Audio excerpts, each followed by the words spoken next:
Welcome to another Friday night. Actually, this is morning. But we are freshly back from the Bahamas, and while it's fresh in our heads, we thought we would recap some of the aspects of the Bahamas that somewhat surprised us. And so we'll cover a little bit about that and also a lot of the positives in the experience we had. Cheers. Cheers.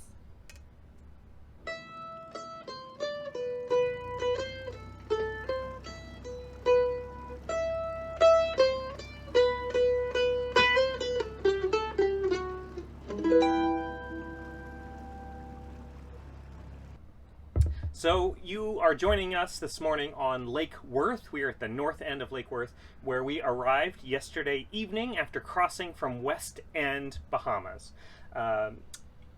We had an amazing time in the Bahamas, but in preparation for your trip to the Bahamas, we thought we'd just kind of recap some of the things, the logistics and stuff that surprised us about that. And we're excited to get off the boat today after some long crossings and some heavy seas and things. So we're going to head to Chipotle because that's the kids' wish. We're going to head to a brew pub, which is our wish, and we'll do some walk and talk.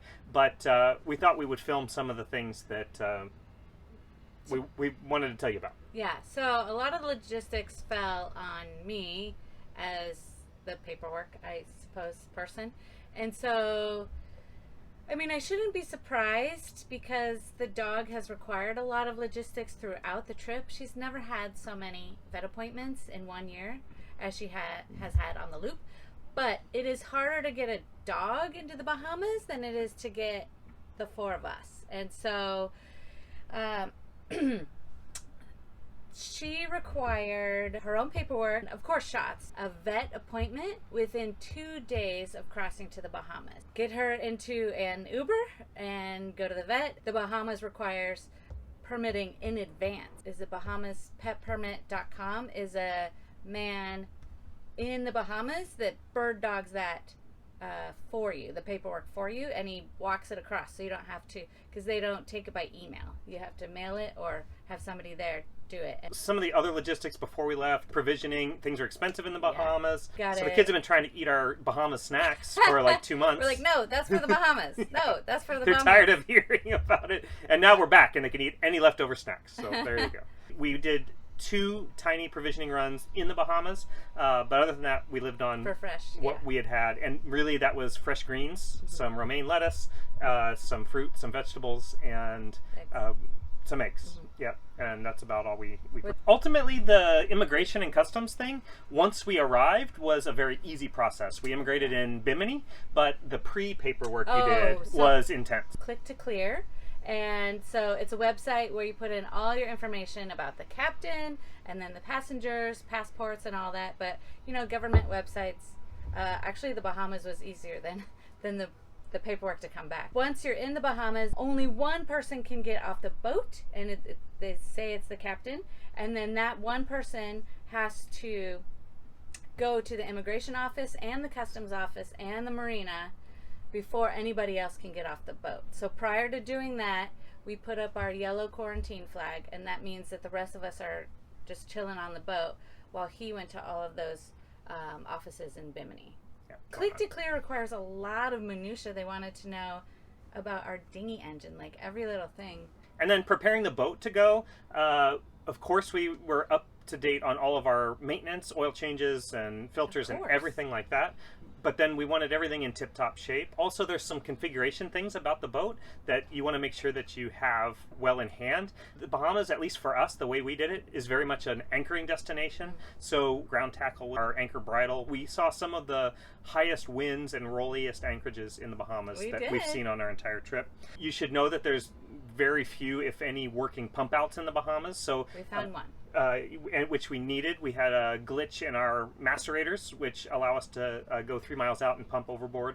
And so we needed a pump out, and we were able to find that, but that is a rarity. Water is the other consideration.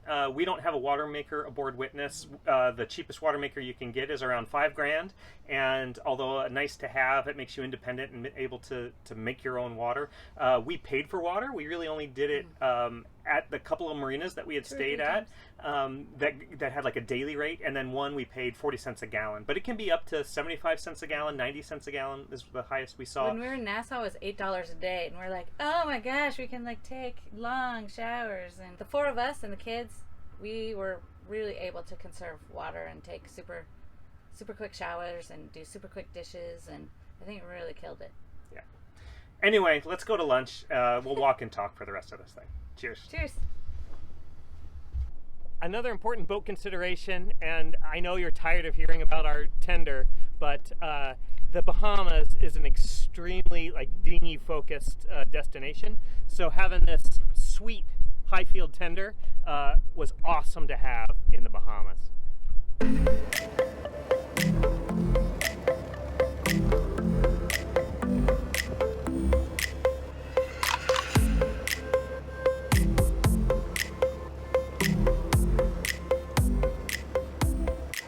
Well, we have a beautiful sunny day here in West Palm Beach, but that wasn't always the case in the Bahamas. So we wanted to talk to you a little bit about weather. It's one thing to plan your crossing. When we crossed over to Bimini, we had an absolutely amazing weather window. Just Flat and gorgeous. Flat blue water. It was outstanding. But that just got us started. It doesn't end with that weather prediction. We had to keep an eye on wind, waves, storms every single day we were in the Bahamas. And we were there for 4 weeks, and so a lot can change. Well, a lot can change in 4 hours in the Bahamas, let alone 4 weeks. Yeah, and you can get stuck in places. Stuck? I mean, you're in the Bahamas, but yeah, when you have plans, it is stuck. Yeah, and so we got better at weather forecasting, weather prediction, weather apps. Tides were an issue. Some of those narrow cuts that you have to go through to get from the west side or to the east side of different islands are a big deal. And so that was something that we hadn't predicted. We had counted on making sure we had good weather to cross over, but once we got there, the weather never ended. We had to continue to keep an eye on it all the time. And then coming back, we picked the best worst option because otherwise we'd be there another 10 days, which again isn't like the worst thing. There's worse places in the world to be stuck, but you know, it's hard to plan. And so anyway, that's weather.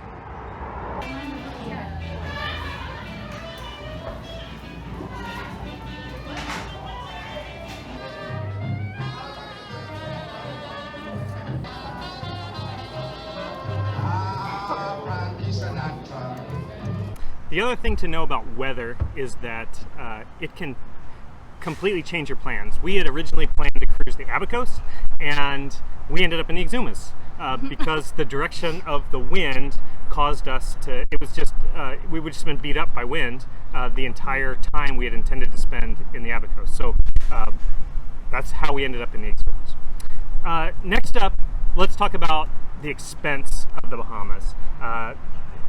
Everybody knows it's expensive cruising, and the Bahamas makes it extra expensive. Just extra everything, but yeah. Yeah. There's the cruising permit itself. Diesel was expensive. Yes. We had expected to pay a premium for diesel in the Bahamas, but we also burned a lot. We burned a lot because of the long crossings that we had to do in the islands themselves to get over there and back, but then also it was expensive, like an extra $1 per gallon for diesel, and we went faster than we normally cruise. We normally cruise at a leisurely 8 mile an hour, and we found weather days where we needed to cruise at 10, 12, 14 miles an hour at times to smooth out the ride, and that became expensive. Food was expensive. We did great on provisioning, so that wasn't a big part of it, but eating out, which is part of the experience in the Bahamas, we were spending around $200 a meal for our family of 4. And then we'd run into looper friends and want to go out together. And so beers were about $7, $8 per Kalik, which is the local Bohemian beer, and $15 for a fancy drink, so I only had a few. And they go down really nice and smooth on a beach. So when it's hot. You go through more of them. And we'd mentioned water as part of the logistics, but it was expensive as well. Thankfully, we were at some marinas where it was unlimited for a fixed rate per day, like $8 or $10 per day, and we could use water. But if you're paying 75 cents a gallon and using water, it adds up rather quickly, especially with teenagers. We decided not to fill up at Atlantis, and we filled up across the harbor because it was $75 or $8. Yeah. Electricity was metered, so whatever you use, you pay for, and sometimes a little bit more expensive. So I think the most we paid was an extra $50 for a day in a marina, and that's not something we're used to paying for in the U.S., so that added up. And then connectivity, internet and cell coverage for the Bahamas, probably across our family of 4, was around $450. That was to extend our domestic plans. We also purchased... Which the 3 of us with AT&T could do.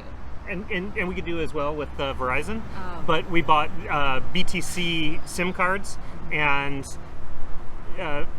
anyway, it was spotty connectivity, it was expensive connectivity, but it was important for safety to be able to download weather forecasts and that kind of thing when we could get signal to be able to do that and to stay in touch with folks in the US. But we took a break from uploading any videos or anything like that, any high bandwidth stuff, and so we're catching up now that we're back stateside. We took a break from the homeschool part that required videos, and we doubled up on stuff like history and reading and science that didn't require videos. People with Starlink reported great results as they have the whole loop. So lesson learned there, but yeah, you know. And then the dog was expensive. We mentioned all the logistics about preparing her for the crossing, but her, getting her up to date on all her shots, her permit, the vet bill to get her checked out and stamped, and then the permit to get her in, and to streamline that process. That was an expensive one. Yeah. So anyway, was it expensive? Yes. Was it worth it? Yes. All right. The kids are inside finishing up their Chipotle. Now it's time to hit the brew pub.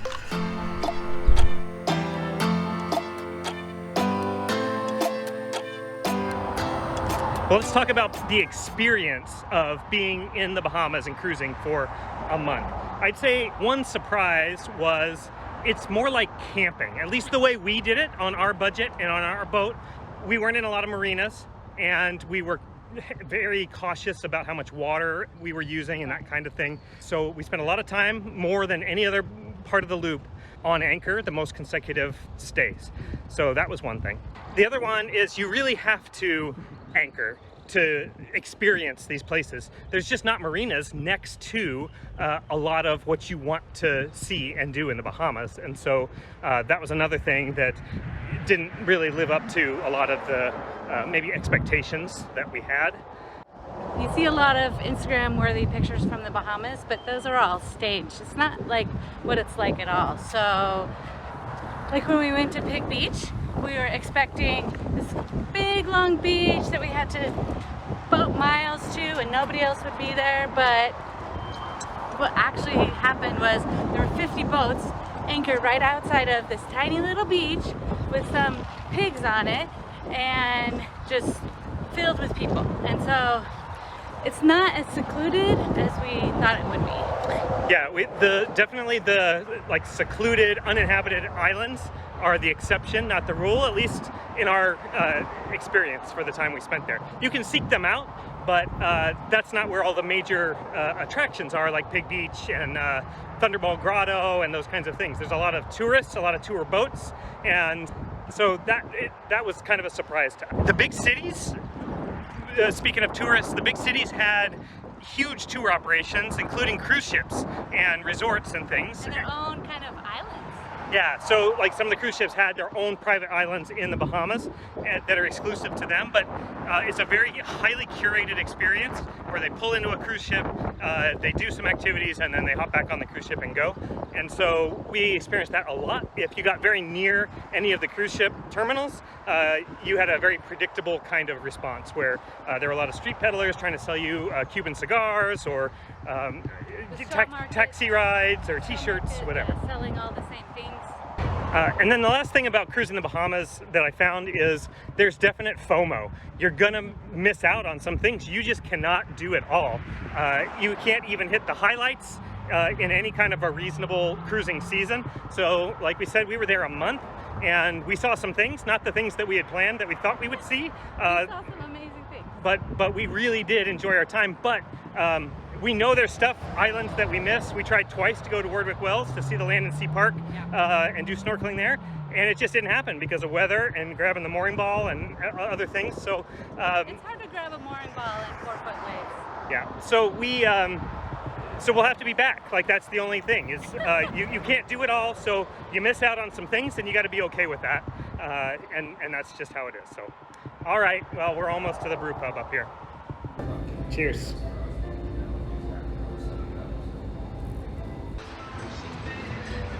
Well, that was a delightful lunch. Thank you, Stormhouse Brewing. We are heading back to the dinghy, heading back to Witness. But as we go, let's talk about our cruising experience in the Bahamas. And it is different than most of the Great Loop. I would call it advanced cruising. I mean, much of the Great Loop, I feel like, is shorter days, more like you have training wheels on. We are a little over halfway through our loop, and that has prepared us for some of the things that we saw. If we were I feel like going up and back down Lake Michigan was good training for the Bahamas. Yeah, so especially the Sea State, it is a washing machine. You cannot figure out what the weather forecasts mean because there are so many influences. There's tides, there's weather, there's wind, there's swells, there's waves, and it's all got to be taken into account, and it's so confusing. In addition, just because of the geography of the Bahamas, there are so many large open passages. I would say the longest days we have experienced on the loop. Right, besides the overnight Gulf crossing, we had several, almost as long. We had several 10 to 12 hour days with no islands in between.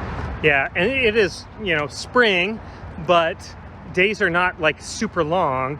And so we were fighting daylight. We would go from sun up to sundown some days. So long days, long miles, and big waves were kind of part of the cruising experience. Also, when you arrive at your destination, there are not a lot of choices for anchorages. You would think there's like, you could just anchor anywhere and it's great. But for protected anchorages, they are few and busy because all the cruisers want to be here in the winter and spring. So that's where they are. And marinas, few and far between. Well, speaking of anchorages too, I feel like Sutton's Bay, Michigan was our worst anchorage for sleeping. And in the Bahamas, I can't count how many terrible anchorages for sleeping that we had. Yeah, and that was, if you remember way back to that video, if you've been watching us for a long, long time, it was that the wind was coming from one direction and the swells were coming 90 degrees to that. And we experienced that, I don't know how many times, 6, 8 nights when we were in what we thought was a protected anchorage from the wind, which it was, but we were getting swells on the beam. And particularly as the tide would come and go at slack, high, and low tides, we were getting just hammered. We would also be in where we thought we were protected from the swells, but then it would wrap around the land and hit us in a different direction. In addition, in the Bahamas, if you want to stay at a marina, which you tend to get like a lot more amenities and more protection and everything, they don't answer their phone. It's not like in the U.S. A lot of marinas are on Dakwa or Snag a Slip. Right. There's no reaching out to them to find out if you can actually go there, and figuring out their prices difficult. So that we found always as a challenge as well as finding safe harbors. There's long distances between safe harbors. So if you get out there and you don't like the Sea State, you're kind of screwed. You are gonna go to the next place and it's gonna be a long way. And we did get caught in a couple of storms that weren't predicted because weather is just crazy there. Yeah, and the chart's not as accurate. Right. So Aquamaps. So Aquamaps is the Explorer charts are basically like a scan of a paper chart that you would get, and the shoaling changes like with storms frequently, so that was also very, very difficult to manage. Kept cutting out in some places. It was just grayed out. We could see our magenta line, but we couldn't see anything in between. Yeah, frequently GPS was kind of wigging out in the Bahamas, so I don't know if that's unique to us or our setup, but anyway, it created an additional challenge. So the actual cruising, we did have amazing days, don't get us wrong. A good day, it's surreal. Yeah, the good days, like when we crossed from Key Largo to Bimini, beautiful smooth water, amazing day. From Bimini to the Berry Islands, we had an amazing cruising day.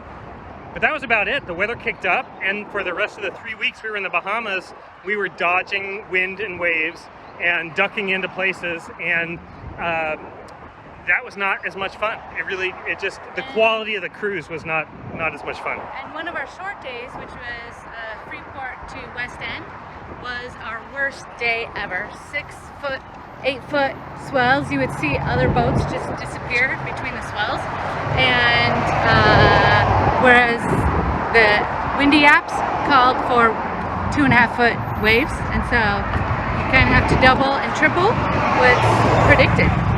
Yeah, because I think the quality of the forecast is not as good. So anyway, that's our cruising experience. It's a means to an end. There are amazing, beautiful, natural things in the Bahamas, and we'll get into that, but getting between them and to them was, we found to be challenging, trying advanced cruising. All right.